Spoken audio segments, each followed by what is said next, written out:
I am not self-destructive. I'm not a person who wants to die. I'm a person who has life and wants to live. And then the next thing you know, she's dead. Ray J was the last person to see her alive. He let the drug dealer in, but she was sober, right? But I've been through a lot in these past 2 weeks. I'm able to look at life in a whole different way. When I first heard she passed away, I said, my God, somebody gave her a bad bag. I promise you, that was the first thing that came out of my mouth. And then I saw Ray J, and it all added up. Jaguar Wright just came through again with some major tea on what really happened to Whitney the night she died. And according to her, Whitney was actually not only that, but she explicitly name-dropped Ray J and accused him of pushing a load of substances down Whitney's throat until she choked on it and dropped dead. Jaguar alleges that Whitney's death had absolutely nothing to do with a heart attack like her autopsy report suggests, and that she actually had several injuries on her body when she was found. they saw her body. She didn't just die in a tub, like she was beat up. Oh, but that's not all, because according to Jaguar, Ray J was working hand-in-hand with Clive Davis and Diddy to delete Whitney as a form of alleged ritualistic sacrifice to move up in the ranks of Hollywood. I know that you were the first, one of the first ones at Clive's party to speak about Whitney's passing the other day. Yes. And that was, did you know her well? Yes, I did. Now, when it comes to Ray J and Diddy, they've actually been friends for quite some time, and it's not hard to find several videos and photos of them together online. Ray J is a regular attendee of Diddy's freak-off parties, and he's hinted at Diddy being his role model on several occasions. Ray J and F. Gary Gray. You know, I'm a type of I like variety, man. I like people that's unpredictable. Guy in the building. Hey, yo. This guy right here, one of the hip-hop entrepreneur, young legends. He's in my gang. He gets money. Yes, he does. Yes, I'm inspired though. God is good. Now, I don't think I need to tell y'all this, but anybody who was always following Diddy around and looking up to him is a huge walking red flag. I mean, yeah, he's a businessman and he's accumulated a lot of money for himself, but at what cost? If there's anything we've learned these past couple of months, not all money is good money. Now, when it comes to Diddy and Clive, they also go way back when Diddy was getting into the industry. In fact, there's been rumors for years now that Diddy had to emasculate himself and get on his knees for Clive in exchange for all the opportunities that Clive gave him. Rumor has it, allegedly, Diddy got on his knees for Clive Davis in 1994. People also believe that the protection that Clive offered Diddy is the real reason he was able to get away with all the things that he did, including allegedly being involved in the murder of Whitney. To get that veil of armor, that protection, because if everybody knew and nobody was doing nothing, he was walking around with immunity for all these years. He got himself a tough Jew. And you pumped this little freak Diddy up.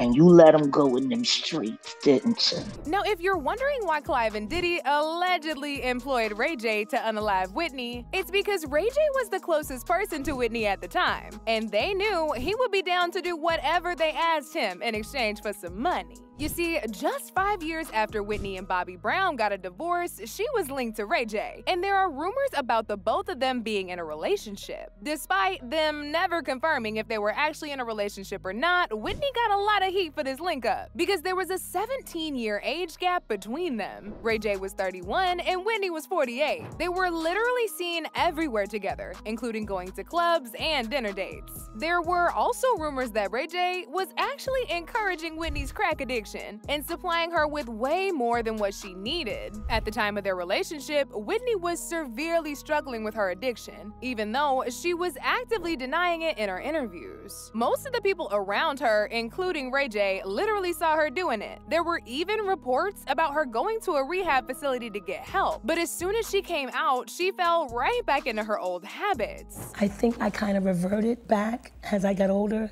and said, well, I'm just gonna party, you know? It was kind of a rebel in me, you know? Whitney dying, crack rehab fails. First of all, let's get one thing straight. Cheap. I make too much money to ever get that straight, okay? We don't do crack. We don't do that. is whack. Is it alcohol? Is it marijuana? Is it coke? Is it pills? It has been, at times. All? At times. If you had to name the devil for you, the biggest devil among them? That would be me. It's my deciding. It's my heart. It's what I want and what I don't want. Nobody makes me do anything I don't want to do. It's my decision. So the biggest devil is me. I'm either my best friend or my worst enemy. And that's how I have to deal with it. But now do you say, not at all? Or do you say, I can... Well, I'm not going to tell you that. I could tell you that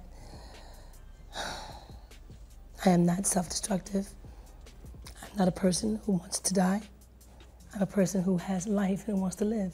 Unfortunately for Whitney, she was not able to fight off her addiction fast enough. And that's exactly what Ray J, Diddy, and Clive allegedly used to delete her and cover up their crimes. On February 11, 2012, the entire world was sent into a huge shock when it was reported that Whitney had tragically lost her life as a result of an accidental drowning. Her lifeless body was discovered in a bathtub at the Beverly Hills Hotel shortly before the Clive Davis pre-Grammy party. The coroner's report, which was released about a month after her passing, revealed that the cause of death was accidental drowning, with heart disease and use listed as contributing factors. The report also found that Whitney had marijuana, Xanax, Benadryl, and other medicine in her system. When all this mess came out, people immediately blamed Whitney's death on Whitney herself. Some people said that had she fought stronger against her addiction, maybe she wouldn't have ended up dead in a hotel bathtub. But see, all these people were wrong, because according to the coroner who was investigating the case, Ed Winter, the amount of substances that Whitney had in her system was actually not enough to unalive her. In fact, Ed explicitly said that Whitney was still alive and breathing at the time she submerged in the water. He said there was water found in her lungs that indicated to us that she was alive when she was submerged underwater. According to our tests, the level of cocaine was not necessarily a lethal level of cocaine,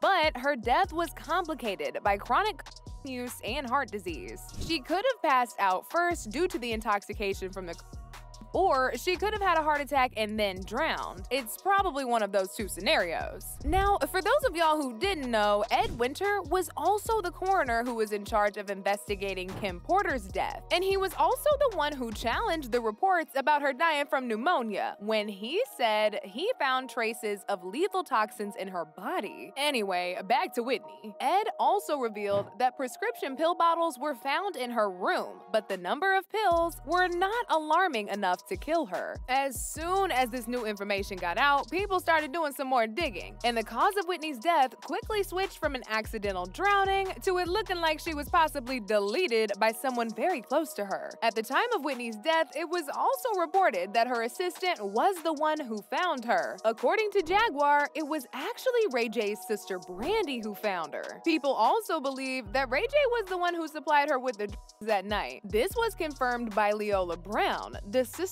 of Whitney's ex-husband, Bobby Brown, who said she knew Ray J had something to do with Whitney's death the moment he was caught by paparazzi secretly sneaking out of the hotel and hiding his guilty face from the camera. She even went as far as to flat out accuse Ray J of supplying Whitney with the drugs. Seen this, and I saw the news, and and I'm sorry, please excuse me, I just have to come out and say this. Please. I saw Ray J coming out of the hotel, hiding his head, being pushed into the car. Why? I looked and I said, why is he hiding? Why is he hiding his face? He's always trying to show his face. For some reason, he knows somebody that sells drugs, and he was buying them for Whitney, from what I know, and giving her drugs. I want to know why this boy was allowed to do that. And in case y'all are wondering what she's talking about when she said Ray J was sneaking out and hiding his face, oh, here's the video.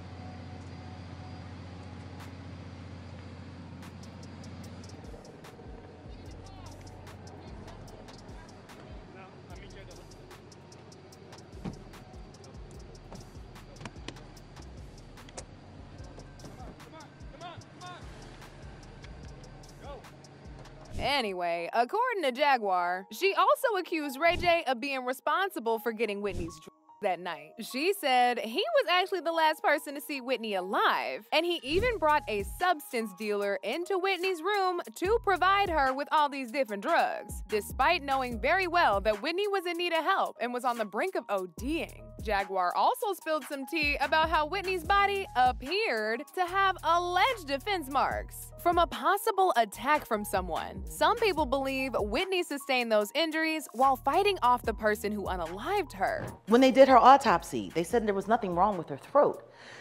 Her lungs were so damaged that she couldn't fuel the notes. It was her lungs. It wasn't, her voice was fine. Oh. That's how Clive did it. And then the next thing you know, she's Ray J. And then it's Grammy time. That happened. And her and Clive had a fight 2 days before. And from what I was told, Bobby Christina was present for some of that fight. And then the next thing you know, she's dead. Ray J was the last person to see her alive. He let the drug dealer in, but she was sober, right? But he let the drug dealer in that gave her the shot. Leola has said, Leola Brown, Bobby Brown's sister, has said on several occasions that she was beaten. They saw her body. She didn't just die in a tub, like she was beat up. Oh, wow. And Brandy was the one that found her. But you know, they pledge allegiance to Clive too. Jeez. Well, you know, Ray J was kind of down on his luck because the whole bullshit happened, and then, you know, Whitney was dead and he was using her, as he's said himself, for clout, and then all of a sudden he got Love and Hip Hop LA after Whitney died. And then they inappropriately put her stupid ass goddaughter on there. Yeah. I just thought it was all kind of cheesy. And speaking of Whitney's injuries, the coroner's report said Whitney's assistant, Mary Jones, found her face down in a water-filled bath with 2 superficial abrasions to the left side of her forehead. She was also found with a bloody purge coming from her nose and with a superficial abrasion to the left side of the bridge of her nose. But the story only gets creepier from here, because allegedly, Ray J, Clive, and Diddy went after Whitney's daughter, Christina Brown, because they felt like she knew too much and could possibly expose all of them. If y'all remember, Jaguar did say in her interview that Whitney and Clive had a heated argument just 2 days before she died, and Christina was there and saw everything. On January 31st, 2015, Christina was found unconscious in a bathroom in her home after ingesting numerous drugs. Alcohol, which is very similar to the fate of her mother. After being in a coma for nearly 6 months, Brown died from lumbar pneumonia on July 26th at the age of 22, the same illness they claim Kim Porter died from. And just when we thought the deaths were over, the son of Whitney's ex-husband Bobby Brown Jr. also dropped dead in November of 2020 as a result of an accidental overdose of cocaine and alcohol, according to autopsy and toxicology reports. Despite the toxicology report, Bobby Jr.'s mom, Kim Ward, said they believe someone provided their son with the drugs that led to his OD, and that he was not in a drug. It looks like Ray J, Clive, and Diddy saw how well the strategy they allegedly used to unalive Whitney worked, and they decided to use the same strategy to take out the other family members. And do y'all remember how visibly nervous and on edge that Diddy became when he appeared on The Ellen Show and she asked him about Whitney's death? He was real suspicious, and he pretty much told on himself. I know that you were the first, one of the first ones at Clive's party to speak about Whitney's passing the other day. Yes. And that was, did you know her well? Yes, I did. I actually, when I was growing up in the music industry before I had success, I somehow got on her wedding invitation. So I was at her wedding, but I didn't really know her. but it was like the hottest thing in town for the music industry, but I didn't crash the party somehow. Now, it's still uncertain if Ray J actually has something to do with all this, but he definitely knows more than he's telling. As usual, people had their own thoughts about this, like this person who said Pat, her husband, and Ray J knew what happened to Whitney. Karma knows your addresses. Everyone reap what they sow. Another person said, I believe Ray J knows more than he's willing to tell and admit. It's sad. I have been struggling with what happened to Whitney. Her daughter died in a similar way, but what's done in the dark shall be revealed in the light, in God's time. I'm glad Whitney Houston and daughter are in a better place. I also believe that a lot of killings are covered up in the magical place we call Hollywood. But now I want to know your thoughts. What do y'all think about Ray J allegedly being behind the death of Whitney Houston? And do y'all think Clive Davis and Diddy really paid him to unalive her? Y'all been knew what to do. Let me know your thoughts in the comment section down below. And don't forget to click here to watch this other very messy video.